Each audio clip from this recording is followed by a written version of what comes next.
এই যে পুরো দুনিয়াতে কেবল একটাই নদী তীর, তার কোনো এক নাতিশীতোষ্ণ বাঁকে আমাদের সুর সচেতন ছোট্ট স্বাধীন রাজ্য।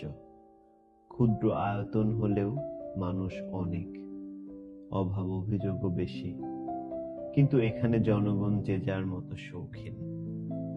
গান বাজনা নিয়ে প্রায় সবাই অল্প বিস্তর জ্ঞান রাখে। উদাসী সুর, কবিতার বাণী আর মোহময় কণ্ঠের কদর সবচেয়ে বেশি। ভালো গানের কোনো হিসাব কেউ রাখে না, এত অসংখ্য রকম সুর ছড়িয়ে আছে 10 দিগন্তে।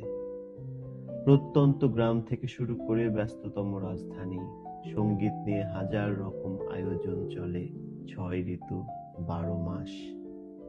রেডিও, টেলিভিশন, ম্যাগাজিনে গায়ক গায়িকাদের দাপুটে পদক্ষেপ চোখে পড়ার মতো, এবং সবচেয়ে জমজমাট যজ্ঞ শুরু হয় রাজ্যটির বয়স প্রায় 16 বছর পূর্ণ হলে।